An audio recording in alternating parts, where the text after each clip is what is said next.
আজ আমি সিকান্দার মুভির এক্সপ্লেন করব। ভালো তো সবাই বাসে, তবে আগলে রাখতে পারে কজন? সত্যিকারে ভালোবাসলে তার জন্য যে কি পরিমাণ পাগলামি করা যায় সেগুলোই দেখবো আজকের এই মুভিতে। মুভিটি আমার দেখা সেরা একটা মুভি। আশা করি মুভিটি আপনাদের অনেক ভালো লাগবে। তো চলুন আর কথা না বাড়িয়ে সিকান্দার মুভির এক্সপ্লেন দেখে আসা যাক। সিনেমার শুরুতেই দেখা যায় এক মা ও তার ছেলে বিমানে করে কোথাও যাচ্ছিল। ছোট ছেলেটা এইটা ওটা খাওয়ার জন্য জিদ করছিল। মা ওর ইচ্ছে মতো ব্যবস্থা করে দিচ্ছিল। তখনই তাদের পাশের সিটে এসে বসে একটা লোক। ওর নাম অর্জুন প্রধান। সে মূলত একটা মন্ত্রীর ছেলে। মেয়েটার পাশে বসে অর্জুন বারবার বলতে থাকে, আমি মনে হয় আপনাকে আগে কোথাও দেখেছি, আপনি কি অভিনয় করেন? কিন্তু মেয়েটা বারবার বলছিল যে আমি কোনো অভিনয় করি না। তবে অর্জুনও নাছর বান্দা, সে মেয়েটিকে জ্বালাতন করেই যাচ্ছিল। এক পর্যায়ে মেয়েটির একটা ছবিও তুলে নেয় অর্জুন। তারপর খুঁজতে থাকে অনলাইনে। কিছুদিনের মধ্যেই পেয়েও যায়। আসলে মেয়েটা আগে 19-20 ভিডিও বানাতো, মানে তো বুঝতেই পারছেন। কিন্তু এখন সে সংসারী হয়ে গিয়েছে আর ওগুলো সব ছেড়ে দিয়েছে। এমনকি তার স্বামীও সব কাজ সম্পর্কে জেনেই তাকে বিয়ে করেছিল। তবে ব্যাপারটা নিয়ে অর্জুন মেয়েটাকে ব্ল্যাকমেল করতে শুরু করে দেয়। আর সেই ভিডিওগুলো মেয়েটার ছোট ছেলেটিকেও দেখানোর হুমকি দেয়। কিন্তু কোনোভাবে এটা মেনে নিতে পারছিল না মা। তারপরে সেখান থেকে উঠে গিয়ে মেয়েটার পাশে বসে অর্জুন আর একটা ব্ল্যাঙ্কেট তুলে নিয়ে দুইজনকে ঢেকে নেয়। অর্জুনের মতলব খারাপ প্ল্যানের মধ্যে সে ওসব করার প্ল্যান করেছিল। আস্তে আস্তে কম্বলের নিচে দিয়ে হাত আগাতে থাকে মেয়েটার দিকে। ঠিক তখনই পেছন থেকে কেউ ওর হাতটা ধরে ফেলে। এন্ট্রি নেয় ভাইজান। আর এটা দেখে অর্জুনের বডিগার্ড দুজনও চলে আসে। কিন্তু ওদেরকে অনেক মারতে থাকে ভাইজান। তাদের ফাইটের কারণে প্লেনে অনেক ঝামেলা হচ্ছিল এবং নড়াচড়া করছিল প্লেন। চোখের পলকেই ওদের ধরাশায়ী করে ফেলে ভাইজান। তারপর অর্জুনকে বলে, দেখ মেয়েটার পাস্ট ছিল ভিডিওগুলা, আগে সে ওই কাজগুলা করতো, কিন্তু এখন সেটা ছেড়ে দিয়েছে। তাই এইসব নিয়ে আর বাড়াবাড়ি করিস না তুই, তাহলে কিন্তু এর পরিণতি ভালো হবে না। তারপর অর্জুনকে দিয়ে পা ধরে মাফও চাওয়ায় ভাইজান। এই দৃশ্যটা আবার পেছন থেকে কেউ একজন ভিডিও করে নেয়। তারপর ভাইজান আবারও গিয়ে চোখে পট্টি দিয়ে শুয়ে পড়েন। আসলে উনি রাজকোটের রাজার বংশধর এবং তাকে রাজকোটের শেষ রাজাও বলা হয়ে থাকে, যদিও তার নাম সঞ্জয় রাজকোট। তবে বেশিরভাগ মানুষ ওনাকে রাজা সাপ বলেই ডাকেন। তার আরও একটা নাম আছে সিকান্দার। এদিকে দেখা যায় এক মন্ত্রীর বাড়ির সামনে তার অনেক সমর্থক সমবেত হয়েছে। ওনার নাম প্রধান। সবাইকে হাই হ্যালো করে ঘরের ভিতরে আসে প্রধান আর খাবার টেবিলে বসে পড়ে। আর এই প্রধানের ছেলেই হলো অর্জুন। তখন সেক্রেটারিকে অর্জুনের সম্পর্কে জিজ্ঞাসা করলে সে সবকিছু ভালোই বলে, মানে অর্জুন যে মার খেয়েছে এটা জানাতে চাচ্ছিল না মন্ত্রীকে। কিন্তু সে তো আগেই জানে। আর মিথ্যা কথা বলার জন্য সেক্রেটারির মাথার উপর একটা প্লেট ভাঙে প্রধান আর বলতে থাকে, রাজকোটে যাওয়ার সময় আমার ছেলেকে একজন প্লেনের মধ্যে মারধর করলো, আর এখনো তোরা কিছুই করতে পারলি না। এখন যেন আবার আমার কথা শুনে এনকাউন্টার স্পেশালিস্ট প্রকাশকে রাজকোটে পাঠাইস না তোরা। আর ওকে এটাও বলিস না যে আমার ছেলেকে যে মারধর করেছে তাকে পৃথিবী থেকে উঠিয়ে দিতে। এগুলো করার কোনো প্রয়োজন নেই। মন্ত্রীর এসব কথা শুনে সেক্রেটারি বুঝে যায় যে তাকে ঠিক এমনটাই করতে ইঙ্গিত করছে প্রধান। আর সেও ঠিক তেমনটাই করে। পরদিন প্রকাশকে ট্রান্সফার করা হয় রাজকোটের থানায়। এসেই তিনি সঞ্জয় রাজকোটের সম্পর্কে জানতে চায়। একটা ফাইল থেকে জানতে পারে সঞ্জয় নামে 47টা কেস ফাইল করা হয়েছে গত 5 বছরে, কিন্তু কোনো এফআইআর হয়নি তার নামে। কেন হয়নি জানতে চাইলে কোনো জবাব নেই কনস্টেবলের কাছে। পরে সঞ্জয়কে ধরতে তার বাড়িতে আসে প্রকাশ। বিশাল এক রাজপ্রাসাদ। প্রথমে প্রকাশ মনে করে হয়তো এখানে কাজ করে সঞ্জয়, কিন্তু পরে তার এই ভুল ভেঙে যায়। সঞ্জয়ের বউ শায়স্ত্রী রাজকোটকে দেখে। তারপর প্রকাশ শায়স্ত্রীর সাথে কথা বলে। তখন শায়স্ত্রী জানায়, আপনি আসবেন জানো, আপনার সাথে দেখা করার জন্য থানায় গেছে সঞ্জয়। আপনি সেখানে গেলেই সঞ্জয়কে পেয়ে যাবেন। এটা শুনে প্রকাশ থানায় ফিরতে চাইলে রানী জানায় যে আমাদের গাড়ি নিয়ে যান স্যার, পুলিশের গাড়ি আপনার জন্য সেফ না। রানীর এসব কথার মানে কিছুই বুঝতে পারছিল না প্রকাশ। তবে বাহিরে গিয়ে এসে অবাক হয়ে যায়। বাড়ির বাহিরে হাজারো মানুষের ভিড় জমে গেছে। সবাই রাজা সাহেবকে ভালোবেসে এসেছে এখানে। তারপর না চাওয়া সত্ত্বেও ওদের গাড়ি নিয়ে পুলিশ স্টেশনে পৌঁছে প্রকাশ। দেখতে পায় বসে আছে সঞ্জয় রাজকোট আর তার সাথে রাজ্যের বড় বড় সব পুলিশ অফিসাররাও। তখনই এক অফিসার এসে প্রকাশকে বলে, তুমি এমন ভুল কেমনি করতে পারো? তুমি যে রাজা সাহেবের বাড়িতে যাবা এটা তো কাউকে বলতে পারতাম। এরপর যেন এমন ভুল না হয় কখনো। আর রাজা সাহেবের যদি কিছু হয়ে যায় তখন জনকুর্তি তো আমাদেরকে ছাড়বে না। তারপর সেখান থেকে ছেড়ে দেওয়া হয় সঞ্জয়কে। থানা থেকে চলে যাওয়ার সময় প্রকাশ বলে, আপনি মন্ত্রীর ছেলেকে মেরেছেন, এটাই বদলা তো মন্ত্রী নিবেই। কেস কিন্তু এখানেই শেষ হবে না, মনে রাখবেন। তারপর এগুলো শুনে সেখান থেকে বেরিয়ে সঞ্জয় মহলের উদ্দেশ্যে রওনা দেয়। ঠিক তখনই প্রকাশকে কল দেয় সায়শ্রী আর বলে, স্যার বলেছিলাম না আপনি সঞ্জয়ের কিছুই করতে পারবেন না, আমি বেঁচে থাকতে সঞ্জয়ের কিছুই হতে দেব না আমি। এটা শুনে তো অনেক রেগে যায় প্রকাশ আর বলে এখানে জনগণের জন্য বেঁচে গেল, কিন্তু কোনো একদিন একা পেলে সেদিন ওকে দেখিয়ে দেব। পরের দিন সন্ধ্যাবেলাতেই সঞ্জয় সায়শ্রী চলে আসে একটা বিয়ের অনুষ্ঠানে। ওদেরকে আশীর্বাদ দিতে এসেছিল তারা দুজন, আর তাই এখানে আসতে হাজারো মানুষ এসেছিল তাদেরকে দেখতে। আর দূর থেকে এদের ফলো করছিল প্রকাশ। তখন কনস্টেবল জানায়, স্যার ইনি তো জনপ্রিয় হওয়ার অনেক কারণ আছে, তার মধ্যে একটা কারণ হলো ঘরহীন মানুষকে রাজা সাহেব ৩,০০০ একর জমি দিয়েছিল বাড়ি করার জন্য। আসলে উনি মহান, আর ওনাকে রাজা করতে পেরে আমরা সবাই ধন্য। এদিকে অনুষ্ঠানটা খুব ভালোভাবেই চলতে থাকে। জনগণকে খাবার পরিবেশন করছিল রানী নিজেই। তখনই কনস্টেবল কল দিয়ে জানায় আজ রাতে কিন্তু রাজা সাহেবের ওপর অ্যাটাক হতে চলেছে, তাই এটা জানিয়ে দিন রাজা সাহেবকে। তবে রানী রাজা সাহেবকে বলার মতো কোনো সুযোগই পায় না। আর আজকে সঞ্জয় এখান থেকে মহলে একাই যেতে চায় আর বাকি সবাইকে বিয়ে এনজয় করতে বলে। সেখান থেকে যাওয়ার সময় সায়শ্রী ওমরকে মেসেজ দিয়ে এই ব্যাপারটা জানায় আর রেডিও থাকতে বলে ওদেরকে। যেতে যেতে সামনে একটা রেল ক্রসিং আছে। ওই দিন একটা ট্রেন যাচ্ছিল, এক রাস্তা বন্ধ ছিল। সেখানে গিয়ে ওদের গাড়িটা দাঁড়ায়। ঠিক তখনই অনেকগুলো গুন্ডা দুটো গাড়ি নিয়ে চলে আসে সঞ্জয়কে মারার জন্য। আর এদিকে দেখা যায় সায়শ্রী ঘুমাচ্ছিল। তখন সঞ্জয় যায় সেদিকে আর ওদেরকে অনেক মারতে থাকে। এতজন যেন সঞ্জয়ের কাছে কিছুই না। আর অন্যদিকে দেখা যায় সায়শ্রী আসলে ঘুমায়নি। সে ওমরকে সবকিছু জানায় আর তাড়াতাড়ি করে এখানে চলে আসতে বলে। এদিকে মারামারির এক পর্যায়ে সবাই বন্দুক নিয়ে আসে সঞ্জয়কে মারার জন্য, কিন্তু তখনই ট্রেনের ভেতর দিয়ে আবছা আবছা দেখতে পাওয়া যায় ওদিকে অনেক মানুষ ওদের দিকে বন্দুক তাক করে আছে। এটা দেখে গুন্ডাগুলো অনেক ভয় পেয়ে সেখান থেকে পালিয়ে যায়। আর ট্রেনটা পার হয়ে গেলে এরাও সেখান থেকে চলে যায়। সঞ্জয় কিছুই বুঝতে পারে না। আসলে রানী সবসময় সঞ্জয়কে এরকম আড়াল থেকেই সেভ করতো। পরদিন সকালবেলা দুজনে গল্প করছিল, তখন সায়শ্রী একটা পেইন্টিং দেখাতে চায় সঞ্জয়কে। এটা সে অনেকদিন ধরে রাজার জন্যই বানাচ্ছিল আর আজকে সেটা কমপ্লিটও হয়ে গেছে। তখন সঞ্জয় বলে, যাও তাহলে পেইন্টিংটা নিয়ে আসো। কিন্তু পেইন্টিংটা এনে সায়শ্রী দেখতে পায় যে রাজা অন্য কাজে ব্যস্ত হয়ে পড়েছে। এতে অনেক মন খারাপ হয়েছে রানী।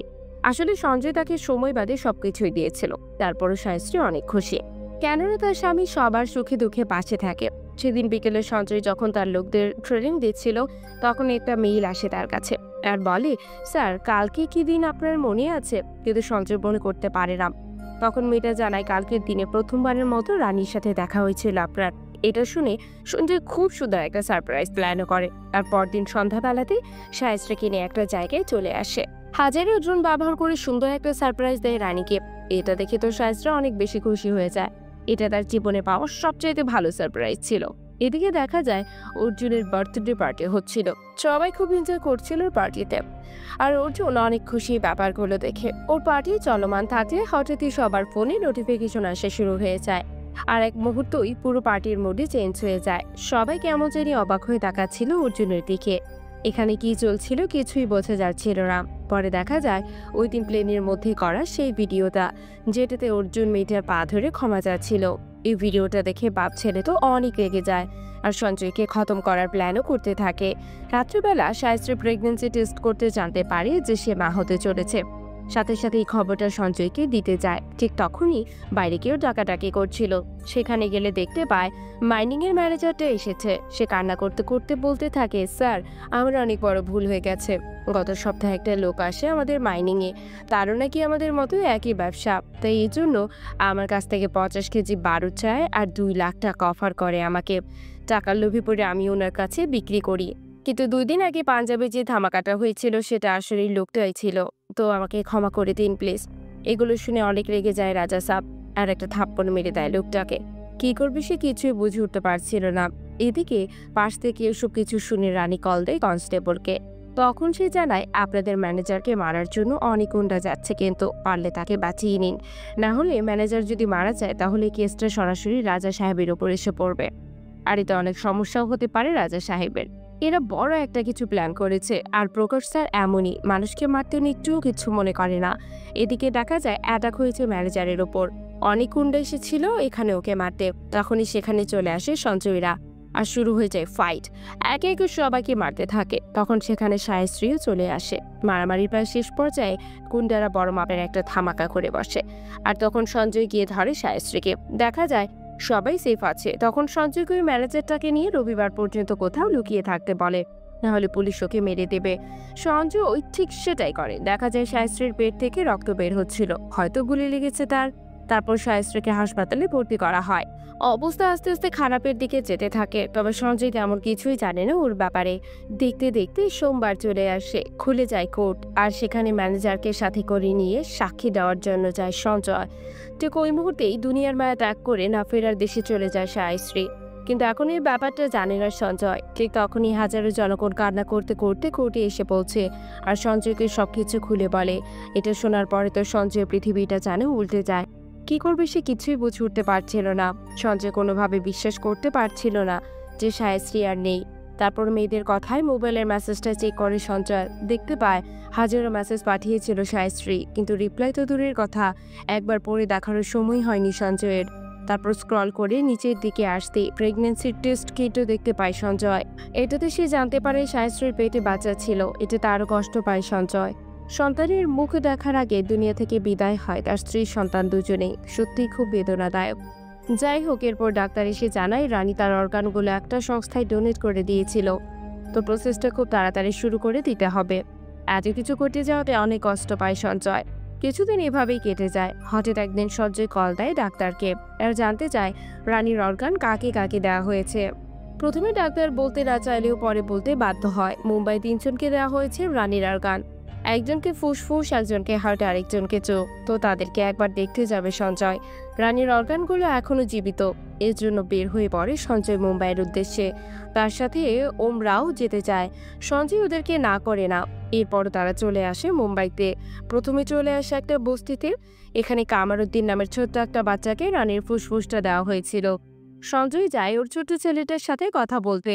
গিয়ে জানতে পারে ছেলেটা অনাথ। ওর জন্মের পরপরই ওর বাবা মাকে রেল স্টেশনে রেখে গিয়েছিল। এখন সে অনেকটাই খুশি। এই পুরো বস্তির সবাই তার পরিবার আর গোটা এলাকায় তার বেডরুম, যেখানেই ঘুম ধরে সেখানেই ঘুমিয়ে যায়, আর যখন যেখানে যা খাবার পায় তাই খেয়ে নেয়। এসব কিছু শুনে সঞ্জয়কে ভালো খাবার ও জামা কাপড় কিনে দিতে চায়, কিন্তু সে কোনোভাবেই একা যাবে না। যদি বস্তির বাকি সব অনাথদেরকেও নিয়ে যায় তবেই শুধু যাবে কামারুদ্দিন। এরপর সঞ্জয় সবাইকে নিয়ে যায় বিশাল বড় একটা হোটেলে খাবার খায়, আর খুব সুন্দর সুন্দর পোশাক কিনে দেয় সবাইকে। অনেক মজা মাস্তি করে আবার বস্তিতে ফিরে আসে। তখন একটা মেডিকেল স্টুডেন্টের সাথে তার দেখা হয়। কামারুদ্দিনের অবস্থা সম্পর্কে জানতে চায়। পরে সঞ্জয় ওনার থেকে জানতে পারে যে এই এলাকার দূষণ অনেক বেশি, এই জন্য এমন সমস্যা হয়েছে। শুধু কামারুদ্দিনই না, এলাকার প্রায় সবারই কম বেশি সমস্যাটা আছেই। তারপর নিয়ে গিয়ে একটা ময়লার স্তূপ দেখায়। এই জায়গাটায় বড় একটা প্রজেক্ট হওয়ার কথা। এর জন্য প্রায় অর্ধেকের জায়গাটা কোম্পানি কিনে নিয়েছে, আর বাকি অর্ধেকটা নেওয়ার জন্য ময়লাগুলো এখানেই ফেলে, পরে যাতে মানুষ অসহ্য হয়ে জায়গা বিক্রি করে দেয়। তখন ওর সহকারী একজনকে সঞ্জয় সবকিছু দেখে নিতে বলে দেয়। এই বাড়ির ছেলের বউকে রানীর চোখে দেওয়া হয়েছিল, ওর নাম রাঙ্গা। এদের পরিবারটায় অভাব অনটন লেগেই থাকতো। এই জন্য রাঙার চোখের অপারেশন করার সময় ওর গহনাগুলো বন্ধক রাখতে হয়েছিল। এরপর সবকিছু জেনে সেগুলোকে ফেরত আনিয়ে দেয় সঞ্জয়। এতে অনেক খুশি হয়ে যায় রাঙা। তারপর সেখান থেকে চলে আসা একটা হাসপাতালে। নিশা নামের একটা মেয়েকে রানীর হাড় দেওয়া হয়েছিল, কিন্তু ওর হার্টবিট শুধু নিচের দিকেই যাচ্ছিল, ভালো হওয়ার তো কোনো লক্ষণই নেই। তখন সঞ্জয় বিদেশে এক ডাক্তারকে কল দেয়। ওর নাম জন। সে বিশ্বের ভালো কার্ডিওলজিস্টের মধ্যে একজন। তারপর ওনার সাথে ভিডিও কলের মাধ্যমে হাসপাতালে ডাক্তারদেরকে কন্ট্যাক্ট করিয়ে দেওয়া হয়। ওদিক থেকে জন দিক নির্দেশনা দিচ্ছিল, আর এদিক থেকে এরা অপারেশন করছিল। এভাবেই কেটে যায় অনেকক্ষণ। তারপর অপারেশনটাও সাকসেসফুল হয়ে যায়। সবকিছু ঠিকঠাক থাকায় সঞ্জয় এবার রাজকোটে ফিরে যাওয়ার সিদ্ধান্ত নেয়, কারণ সেখানেই তো রানীর সাথে কাটানো সব মুহূর্ত স্মৃতিগুলো আছে। প্রধানের একটা জনসভা হচ্ছিল। সেখানে প্রধান বলছিল, আমার ছেলের যে ভিডিওটা আপনারা দেখেছেন সেটা ভুয়া আর এআই দিয়ে বানানো। কার এত বড় সাহস আছে যে আমার ছেলের গায়ে হাত দেবে? আছে কার এত বড় বুকের পাটা? ঠিক তখনই একটা পুলিশ দেখতে পায় সঞ্জয়কে, আর সাথে সাথে অর্জুনকে কল দিয়ে জানায় আপনাকে যে মেরেছিল সেখানেই আছে, একটা ট্যাক্সির ভিতরে। কিন্তু বিশ্বাস করে না অর্জুন। আজকে ওই মুহূর্তেই প্রকাশ কল দিয়ে একই কথা জানায় যে সঞ্জয়ের ফোনের সিগন্যালটা আপনাদের জনসভা থেকেই আসছে। এবার ব্যাপারটা একটু সিরিয়াসলি নেয় অর্জুন, আর লোক লাগিয়ে দেয় সঞ্জয়কে খোঁজার জন্য। এত বেশি ভিড়ের মধ্যে খোঁজা খুব একটা সহজ ছিল না ওদের জন্য। আর যখন খুঁজে পায় তখনই গাড়ি টান দিয়ে বেরিয়ে যায় সঞ্জয়রা। সাথে সাথে অন্য আরেকটা গাড়ি দিয়ে ওদেরকে পিছু নেয় অর্জুন। এক পর্যায়ে সঞ্জয়ের গাড়ির দিকে ধামাকা ছড়ার পর দুর্ঘটনাবশত অর্জুনের গাড়িতেই ফেটে যায়, আর তখনই মারা যায় অর্জুন। ব্যাপারটা যখন মন্ত্রী জানতে পারে তখন পাগল প্রায় হয়ে যায়, কারণ অর্জুন ছিল তার একমাত্র ছেলে। এখন সঞ্জয়কে কিভাবে মারা যেটা প্ল্যান করতে থাকে সে। এদিকে সঞ্জয়রা এসে পৌঁছে রেল স্টেশনে, তখন একজনকে এখানেই থেকে যেতে বলে। তার কাজটা হবে নোটো সিস্টেম থেকে এই তিনজনের নামগুলো সরিয়ে ফেলা, যাদেরকে রানীর বিভিন্ন অঙ্ক দেওয়া হয়েছিল। কারণ ওদের সম্পর্কে যদি মন্ত্রী জেনে যায় তাহলে অনেক সমস্যা হবে ওদের, এমনকি ওদেরকে মেরেও ফেলতে পারে। তারপর ট্রেনে উঠে পড়ে সঞ্জয়। রাজকোটে ফিরে যাওয়ার সময় সঞ্জয় জানতে পারে কামারুদ্দিন আবারও অসুস্থ হয়ে পড়েছে। তারপর রাঙ্গার বাড়িতে ঝামেলা আবারও শুরু হয়ে গেছে। এর জন্য কে বাপের বাড়িতে পাঠিয়ে দেওয়া হয়েছে, আর এখন সে সবসময় শুধু কান্নাই করে যাচ্ছে। আর ওদিকে নিশার হার্টের অবস্থা আবার খারাপের দিকে যাচ্ছিল। এগুলো শুনে সবাইকে সাহায্য করতে সঞ্জয় মুম্বাইয়ে আর কিছুদিন থেকে যেতে চায়। ঠিক তখনই মন্ত্রীর কল আসে। সে হুমকি দিতে থাকে সঞ্জয়কে, সে আরও ওই তিনজনকে যদি খুঁজে পায় তাহলে ওদেরকে আগে মেরে ফেলবে। এরপর তারা প্রথমে চলে আসে বস্তিতে। দেখা যায় লাং ডিজিজে আজই একজনের মৃত্যু হয়েছে। তারপর ওরা চলে এসেছে আবার ময়লা জ্বালানোর জন্য। এক বৃদ্ধা বাধা দিতে গেলে তাকে মারতে শুরু করে গুন্ডারা, আর তখনই সেখানে চলে আসে সঞ্জয়। সবাইকে চরম শিক্ষা দিতে থাকে, একে একে সবাইকে ধোলাই দিচ্ছিল। এক নিমিষে সবাইকে ধরাশায়ী করে ফেলে সঞ্জয়। তারপর সেখান থেকে চলে আসে রাঙাদের বাড়িতে। এখানে ঈশ্বর বাবার সাথে কথা হয়, সবকিছু খুলে বলে সঞ্জয়। তখন রাঙার বাবা জানায়, আমার মেয়ের 2টা বাচ্চা আছে, ওদের ভালো জায়গায় পড়াশোনা করাতে অনেক টাকার প্রয়োজন, আর সেজন্যই রাঙা চাকরি করতে চায়। কিন্তু রাঙার শ্বশুর কোনোভাবেই মানছে না, মূলত এটা নিয়ে ওদের মধ্যে ঝামেলা। তারপর রাঙাকে নিয়ে চলে আসে শ্বশুর বাড়িতে। সবাইকে ভালো করে বুঝিয়ে সুজিয়ে রাঙাকে রেখে যায় এখানে। যাওয়ার সময় রাঙা কিছুটা পাপড় দিয়ে দেয় সঞ্জয়কে, সাথে বলে, আপনার বউকে গিয়ে দিয়েন, আপনাকে এটা ভেজে দেব। কিন্তু সঞ্জয় তো আর এটা বলতে পারছে না যে আমার বউ নেই, আর ওর চোখে তোমাকে লাগিয়ে দেওয়া হয়েছে। সেখান থেকে সঞ্জয় চলে আসে নিশার বাবার সাথে দেখা করার জন্য। তখন উনি জানায় ছোটবেলা থেকে নিশার হার্ট একটু দুর্বল ছিল। তারপর নিশা একটা প্রেম করে, ওর বয়ফ্রেন্ড অনেক খারাপ আচরণ করে নিশার সাথে, আর এগুলো থেকে নিশার হার্টের অবস্থা আস্তে আস্তে খারাপের দিকেই যেতে থাকে। এদিকে দেখা যায় সঞ্জয়ের ম্যানেজারকে রিমান্ডে নিয়ে প্রচুর মারধর করা হয়। সেখানে মন্ত্রীও চলে আসে। পরে ম্যানেজারকে জানায় মারার হুমকি দিয়ে ওকে দিয়ে বলিয়ে নেয় ওকে বিক্রি করতে রাজা সাহেবই বলেছিল। এখানে তার কোনোই দোষ নেই, যা দোষ সব রাজা সাহেবের। কিন্তু যদি কোর্টে গিয়ে ম্যানেজার তার বক্তব্য ঘুরিয়ে নেয়, এর জন্য মন্ত্রী সেখানে মেরে ফেলে ম্যানেজারকে, আর এটা প্রচার করতে বলে যে রাজা সাহেবের ভয়ে নিজেই এমনটা করেছে। এসব ব্যাপারগুলোতে সঞ্জয় সহ বাকি সবার নামে অ্যারেস্ট বের হয়ে যায়, আর প্রত্যেকটা থানায় ওদের ছবিও পাঠিয়ে দেওয়া হয়। সেদিন সকালবেলাতেই নিশাকে নিয়ে বয়ফ্রেন্ডের সাথে দেখা করতে আসে সঞ্জয়। নিশাকে গাড়িতে রেখে যায় জিমে ওর বয়ফ্রেন্ডের সাথে দেখা করার জন্য। নিশার নাম শোনার পর থেকে অনেক বাজে ব্যবহার করছিল ছেলেটি। সেখানে থাকার পুলিশ আঙ্কেল তো চিনে ফেলে সঞ্জয়কে, আর ওকে ওখানে অ্যারেস্ট করতে চায়। কিন্তু এক ঝাটকায় পুলিশদের দলকে ধরাশায়ী করে ফেলে সঞ্জয়, সাথে নিশার বয়ফ্রেন্ডকেও। আর নিশাকে এসে বলে যে এখন অনেক ব্যস্ত আছে, পরে দেখা করবে। এদিকে একটা ঝামেলায় ওমর আর 2জন থানায় এসেছিল।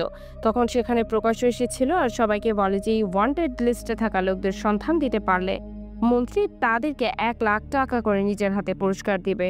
তাই তাড়াতাড়ি করে কাজ চালু করে দাও, পুরস্কারটা কিন্তু আমাদের ডিপার্টমেন্ট থেকেই নিতে হবে। এগুলো শুনে ওমররা মুখ লুকিয়ে সেখান থেকে পালিয়ে চলে আসে আর সঞ্জয়কে সবকিছু বলে দেয়। রাতের বেলায় প্রকাশ কাজ শেষ করে বাড়িতে আসে। সে দেখতে পায় সঞ্জয় আগে থেকে ওর বাড়িতে বসেছিল। প্রকাশ ড্রেস খুলতেই ওকে বেধড়ক মার দেয় সঞ্জয়, আর বলে, স্যার আমাদের পিছে ঘোরা বাদ দিন। আপনার কি মনে হয় আমি আপনার ইউনিফর্মকে ভয় পাই? না স্যার, ইজ্জত করি তাই আমাকে খারাপ কিছু করতে বাধ্য করবেন না আপনি। ঠিক তখনই প্রকাশের বউ বাচ্চা চলে আসে। ওরা কিছুই বুঝে উঠতে পারে না যে এখানে তখন কি ঘটলো। আর পরের দিন সকালবেলা চলে আসে রাঙার বাড়িতে। এসে দেখতে পায় সে মরার চেষ্টা করছিল আর অঝরে কান্নাও করছে। আর এটা তো তার নতুন অপারেশন হওয়া চোখের জন্য অনেক বেশি ক্ষতিকর। তখন সঞ্জয় এসে তাকে অনেক বুঝিয়ে বলে, দেখো আজ তুমি মারা গেলে কি হতো, কিছুদিন পর সবাই তোমার কথা ভুলে যেত, আর তোমার বাচ্চারাও কিন্তু স্কুলেই পড়তো। তবে কি লাভ এসব করে বলো? আর যার আপনজন হারায় সেই বুঝে তার বেদনাটা কত গভীর। তাই এমন কিছু করো না প্লিজ। তারপর সেখান থেকে বের হয়ে চলে আসে সঞ্জয়। তখনই ওর ড্রাইভারের কাছে একটা কল আসে ইউএসএ থেকে। আসলে সেদিন রাঙা যে পাপড়গুলো দিয়েছিল সঞ্জয়কে, সেটা সে আবার ওই ট্যাক্সি ড্রাইভারকে দিয়ে দিয়েছিল। আর ট্যাক্সি ড্রাইভারটা আবার সেটা তার এক রেগুলার কাস্টমারকে দিয়ে দেয় যে ইউএসএতে থাকে। সে নিয়ে গিয়ে ওর বন্ধুদেরকে ওই পাপড়গুলো খাওয়ানোর পরে খুব পছন্দ করেছে ওরা, তাই সে লোকটাকে আরও চায়। তখন সঞ্জয় ওর সাথে কথা বলে ডিল ফাইনাল করে। 10 কেজি পাপড়ের বিনিময়ে $1200 করে দিবে সে। মূলত এই ডিলটা করিয়ে দিচ্ছিল রাঙাকে। এখন থেকে ওর থেকে পাপড়ি নিবে ইউএসএ ক্লায়েন্ট। সেদিন রাতে সঞ্জয় চলে আসে বস্তির অর্ধেক অংশ কেনা লোকটার কাছে। সে যে কোম্পানিটাকে জমিটা কিনে দেবে ওরা ওকে 250 কোটি টাকার কমিশন দেবে বলে জানায়। তখন সঞ্জয় ওকে 500 কোটি কমিশন দিতে চায়, 2 কন্টেইনার ভর্তি টাকা দেয় ওকে, আর জমিগুলো বিক্রি করে দিতে লিখে দিতে বলে। এদিকে দেখা যায় এতদিনে প্রকাশ সবকিছু জেনে গেছে যে রানী সাহেবের অর্গান কাকে কাকে দেওয়া হয়েছে। তখন মন্ত্রীকে কল দিয়ে সবকিছু জানিয়ে দেয় প্রকাশ, আর এটাতে মন্ত্রী ওদের 3 জনকেই মারার প্ল্যান করতে শুরু করে দেয়। একদিন থানায় একটা কাজে এসেছিল রাঙার স্বামী। কাজ করার সময় হঠাৎ সে খেয়াল করে যে সঞ্জয় আর তার বাকি সহযোগীরা ওয়ান্টেড লিস্টের ক্রিমিনাল। তারপর সে সাথে সাথেই বাড়িতে চলে এসে সবাইকে বলে সঞ্জয় কোনো ডাক্তার না, সে তো অনেক বড় মাপের একটা ক্রিমিনাল। এতে তো বাড়ির সবাই তো শক হয়ে যায়, কি করবে কিছুই বুঝে উঠতে পারছিল না। তখনই রাঙার বাবা চলে আসে সেখানে। ওনাকে তো বাড়ির সবাই মিলে ছাড়া শুরু করে দেয়। সঞ্জয়ের নামে অনেক আজে বাজে কথাও বলে। তখন বাবা জানায়, তোমরা সঞ্জয়ের সম্পর্কে কি কিছু জানো? কেন সে এখানে এসেছে? আর সে আসলে কে? আসলে সে রাজকোটের রাজা সঞ্জয় রাজকোট। আর রাঙার যে চোখ দিয়ে দেখেছো ওই চোখটা আসলে রানী সাহেবের। এজন্যই তোমাদের ভালো করতে এসেছিল সঞ্জয়। এটা শুনে সবাই তো অবাক হয়ে যায়। এদিকে নিশার বয়ফ্রেন্ড আসে ওর সাথে দেখা করার জন্য। তখন সঞ্জয় সেখানেই ছিল। ওর বয়ফ্রেন্ডকে নিশার সমস্যার কথা বললেও বুঝে না সে, আর চিল্লে অনেক করতে থাকে। তখন ওকে থামাতে যায় সঞ্জয়। ঠিক তখনই ওখানে নিশা চলে আসে আর সঞ্জয়কে গালিগালাজ করতে থাকে। কেন সে তার বয়ফ্রেন্ডের সাথে অমন ব্যবহার করলো, আরও বলতে থাকে তুমি কে, আর এই ব্যাপারে কেন তুমি এত নাক গলাচ্ছ। তখনই সঞ্জয়ের এক সহকারী বলে ওঠে, তুমি কার সম্পর্কে এগুলো বলছো জানো? রাজকোটের রাজা সঞ্জয় রাজকোটের সাথে। আর কেন সে তোমার পিছে পড়ে আছে এটাকে তোমরা জানো? তোমার ভিতরে যে হাতটা আছে সেটা হচ্ছে রানী সাহেবের। এগুলো শুনে সবাই তো অবাক হয়ে যায় আর সঞ্জয়ের কাছে ক্ষমা চায় নিশা, আর বলে এখন থেকে রানীর হার্ট ভালো থাকবে আমার মধ্যে। এদিকে কামার ভেবে নিয়েছিল যে সঞ্জয় হয়তো তার বাবা, সে হয়তোবা তাকে ফেলে গিয়েছিল। সেই পুরনো গিল্টি থেকে এখন সে তাকে সাহায্য করছে। তো যদি ফেলে না যেত তবে এসব কিছুই করতো না। আর এসব কথা শুনে ওমর সব সত্যটা জানায় ছেলেটাকে। এটাতে সে কান্নায় ভেঙে পড়ে, কিন্তু সঞ্জয় এসবকে অনেক করে বুঝিয়ে দেয় আর বলে আমি তোর কিছুই হতে দেব না, আজ থেকে তুই আমার ছেলে। ততক্ষণে হাসপাতালে নিশা এবং তার ছোট বোনও চলে এসেছিল। নিশার ছোট বোন এই ঘটনাগুলো লাইভ স্ট্রিমও করছিল, মানুষকে জানাচ্ছিল যে সত্য ভালোবাসার জন্য মানুষ কি না করতে পারে। গোটা দেশের মানুষ যোগ হয়ে যায় লাইভ স্ট্রিমে আর সঞ্জয়কে বাহাবা দিতে থাকে। বিদেশ থেকে আসা ডাক্তারকে এয়ারপোর্ট থেকে রিসিভ করতে যায় সঞ্জয় আর ওমর। ছেলেটাকে তো বাঁচাতে হবে। এই ব্যাপারটা মন্ত্রী পর্যন্ত যেতে খুব একটা সময় লাগে না। তখন মন্ত্রীর গুন্ডা পাল্টাকে পাঠায় হাসপাতালে আর খতম করে দিতে বলে। তিনি এটাও জানায় যে কোনো পুলিশ আসবে না, চিন্তা করিস না। সাথে সাথে ওরা চলে আসে হাসপাতালে। এটা দেখে সঞ্জয়ের সাথে থাকা বাকি কয়েকজন যায় ওদেরকে থামানোর জন্য, আর ব্যাপারটা সঞ্জয়কেও জানায়। তখন সঞ্জয় আবার হাসপাতালের উদ্দেশ্যেও রওনা দেয় আর ওদেরকে বলে যে আমি আসার আগ পর্যন্ত তোরা ওদেরকে ঠেকিয়ে রাখ। এদিকে দেখা যায় প্রায় 200 জন এসেছিল ওদেরকে মারতে। তারপর ওরা কয়েকজনই তুমুল ফাইট করছিল। যদিও গুন্ডারা এত বেশি মানুষ, তারপরও কাউকে ভেতরে ঢুকতে দেয় না, ওরা এই কয়েকজনই। অনেকক্ষণ এভাবেই মারামারি করার পর ওদেরকে ধরাশায়ী করে ফেলে গুন্ডারা। যখনই একদম জানবে মারতে যাবে, ঠিক তখনই এন্ট্রি নেয় রাজা সাহেব। ওকে দেখে এদের জোশ যেন আরো বেড়ে যায়। তখন সবাই মিলে বর্ষা নিয়ে গুন্ডাদেরকে কচুকাটা করতে থাকে। নিমিষে সবাইকে খতম করে দেয়। তারপর সঞ্জয় ভেতরে এসে জানতে পারে যে দুবাই থেকে ডাক্তার তো এসেছে, কিন্তু ওনাকে ইমিগ্রেশনের ঝামেলায় ফেলে দিয়েছেন মন্ত্রী। এই জন্য উনি আবার ফেরত যেতে চাচ্ছেন। উনি না আসলে কিন্তু কামারকে বাঁচানো যাবে না। তখন অনেক রেগে সঞ্জয় তার দলবল নিয়ে আবারও চলে আসে মন্ত্রীর বাড়িতে। এক ঝটকা সব গার্ডদেরকে মেরে দিয়ে ভেতরে চলে আসে। মন্ত্রীকে গিয়ে বলে ডাক্তার চলে এসেছে আর অপারেশনটা শুরু হয়ে গেছে। এই খুশির খবরটা তোকে দিতেই আসলাম, এটা বলেই দেয় একটা খুশি, আর বলে আমার সাথে পাঙ্গা নিতে আসবি তো এরপরে মরবি। এবারের মতো ক্ষমা করে দিলাম, আর কোনোদিনও যেন আমার চোখের সামনে দেখতে না পাই।